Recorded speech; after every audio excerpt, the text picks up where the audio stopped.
Is Unitarian Universalism a religion?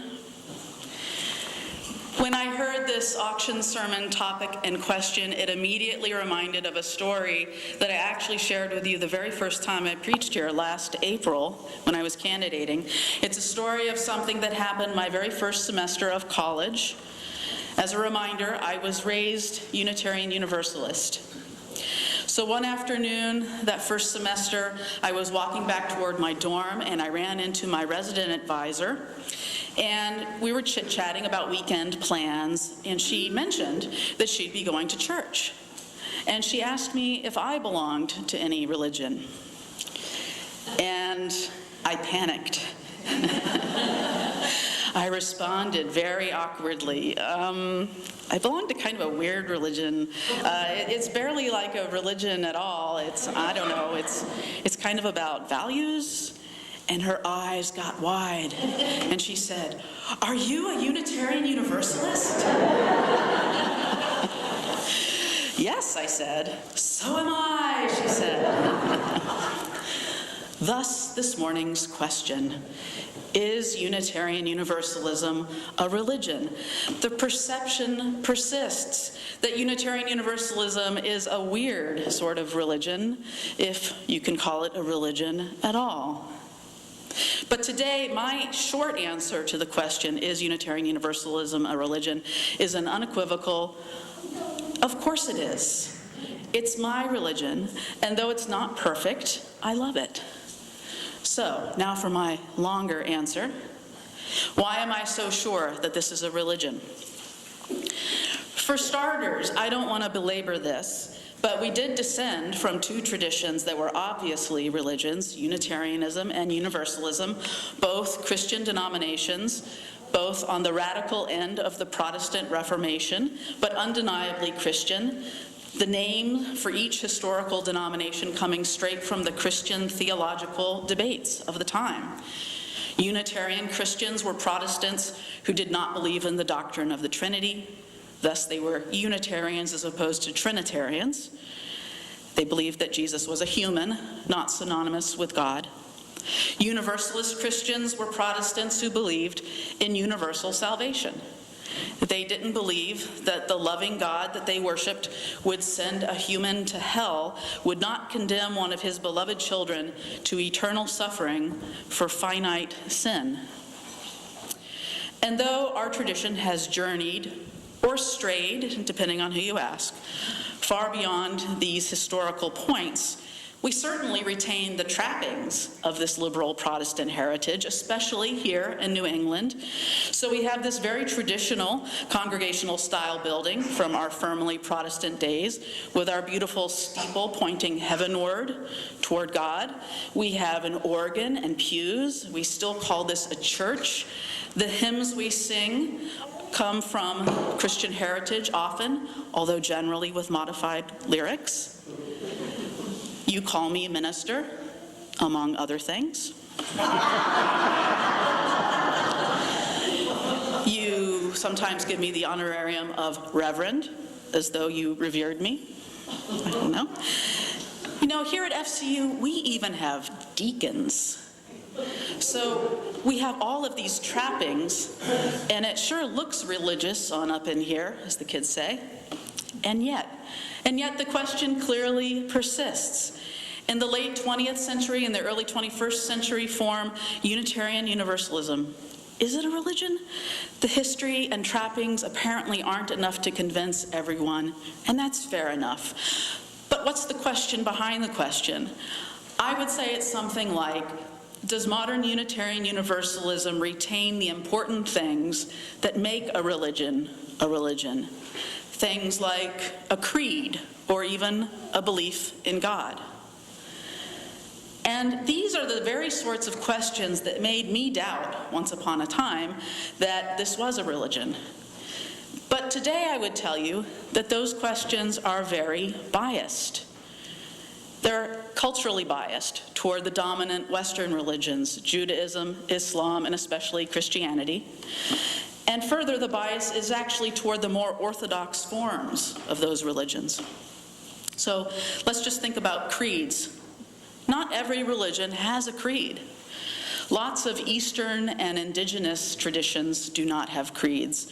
For instance, Hinduism, the oldest of the ancient scriptural world religions and one of the biggest religions in the world, Hinduism has no creed. In fact, what we call Hinduism, as though it's an organized religion, is actually less organized theologically, less consistent in form, I would argue, than Unitarian Universalism.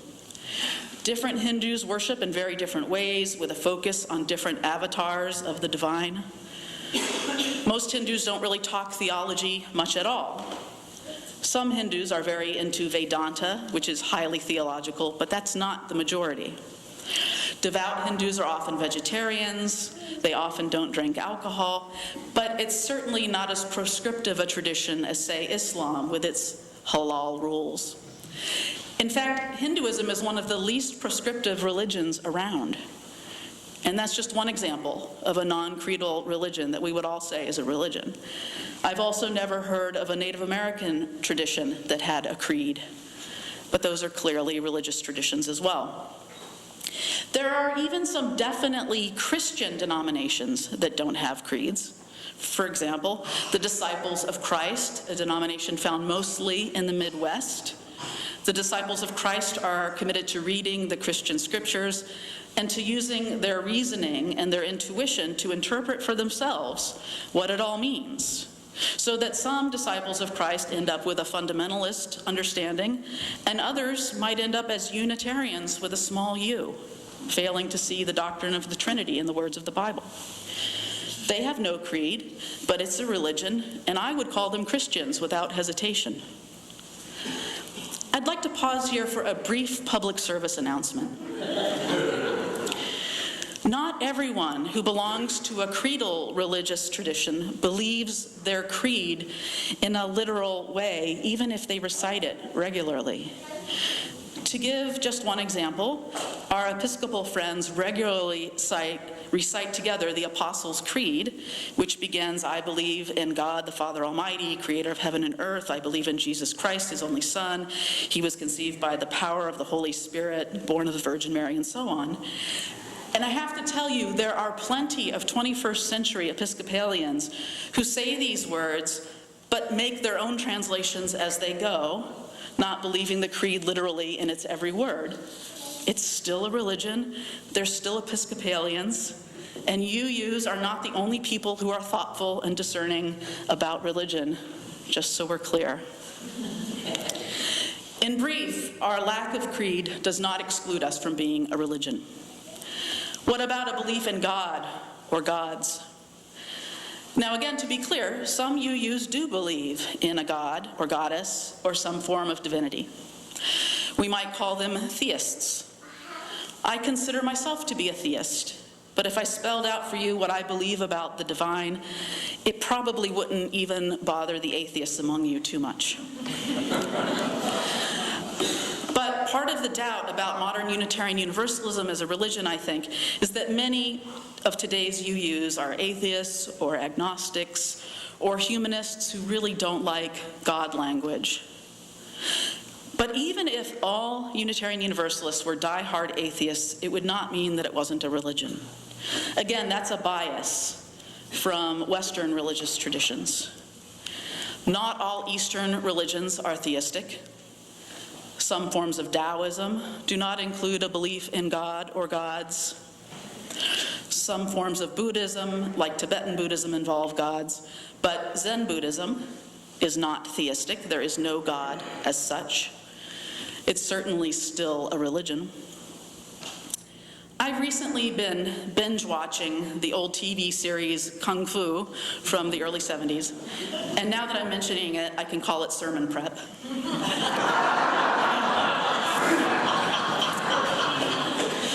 If you watched this series, you might remember that David Carradine played the main character, a half-Euro, half-Chinese character named Kwai Chang Caine. Kwai Chang Caine is a refugee in the Wild West of the U.S., and he's a Shaolin priest, a kind of Zen Buddhist priest. There's a scene in season 2 where a Catholic priest, Father Salazar, sees Cain heal someone with herbs, and he asks him, "Are you a witch?"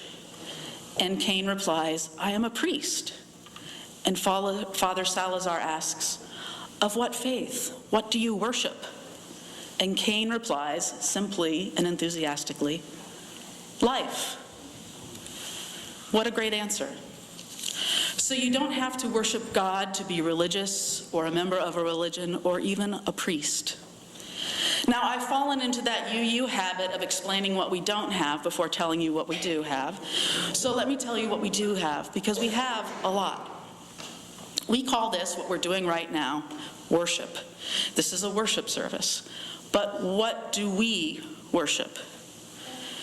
There might be some people who believe that coming here is, in a sense, worshiping God or goddess as they understand it. But that's probably a minority of people, even among theists, since we don't really do much of anything that sounds like praise God here. But we do worship something. Our own Unitarian forebear and former Unitarian parish minister, Ralph Waldo Emerson, wrote, "A person will worship something, have no doubt about that. That which dominates our imaginations and our thoughts will determine our lives and our character." The 20th century Lutheran theologian Paul Tillich argued that what makes a religion is that it focuses on an ultimate concern. For theists, that might well be God, but Tillich allowed that a religion could be a religion with an ultimate concern other than God. Tillich even went so far as to define religion as the state of being grasped by ultimate concern. So what is modern Unitarian Universalism's ultimate concern? What is it that we worship? What would Emerson say if he could see us now? I bet he'd say a lot of things, especially if he got a load of me. In essence, I think the ultimate concern of modern Unitarian Universalism is service. Here at FCU, our covenant says that service is our law. That's strong language. The past couple of days, I was at a conference called the UU Collegium, a gathering of UU scholars. I wasn't a scholar, I was just there to watch. As the Reverend Dr. Michelle Walsh said in her talk, our theology seems to be one of practice, and service is perhaps our core practice.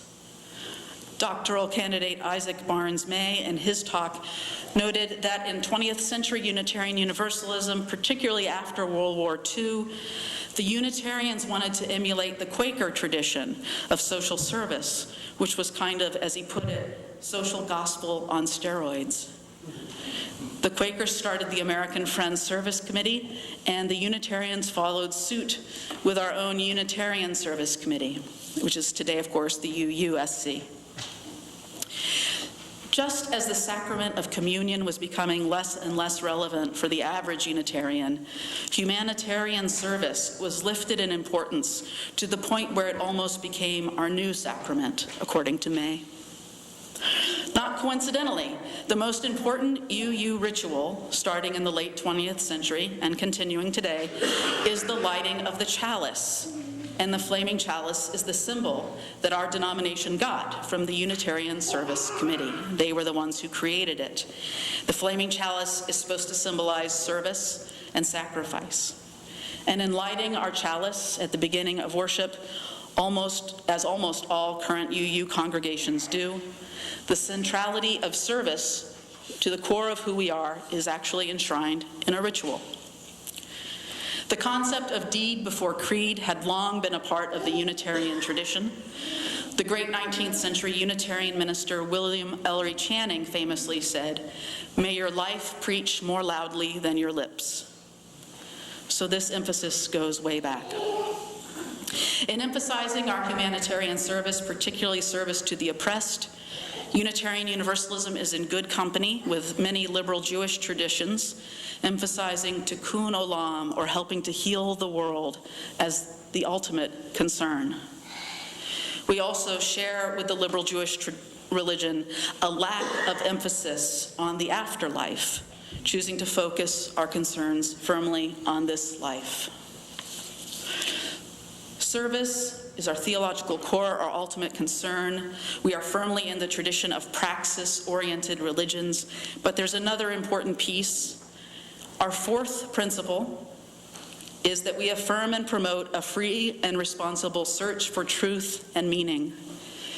Searching or seeking is another very important part of our practice along with service. As Reverend Dr. Walsh said yesterday, the language of our seventh Unitarian Universalist principle, which speaks of the interdependent web of all existence, is our new God language, in effect. I think in the 21st century, Unitarian Universalism will need to move from the strong emphasis on humanitarian service toward an emphasis on service to the interdependent web of all existence, to use our new God language. We will need to shift our humanist leanings in a broader direction, embracing all creatures, all life on earth, indeed embracing Gaia, or the earth, as a living ecosystem. The growing climate catastrophe demands it. Tikkun Olam, helping to heal the world, now means healing the earth itself, not just the people living on it. And to paraphrase UU Minister Tom Owenthal, we Unitarian Universalists are free-thinking seekers with hands that allow us to do good works.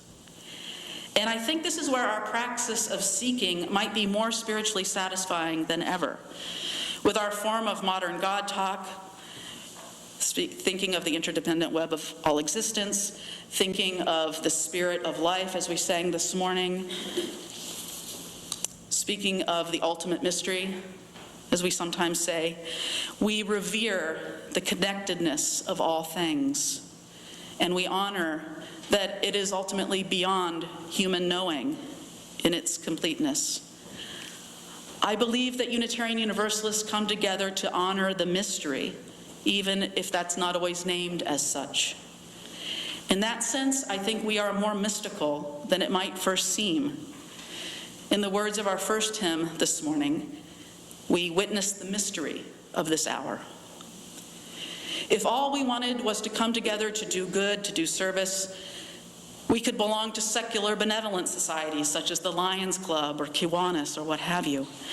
But Unitarian Universalism as a religion is more than that. We ask the big questions. We seek for the big answers.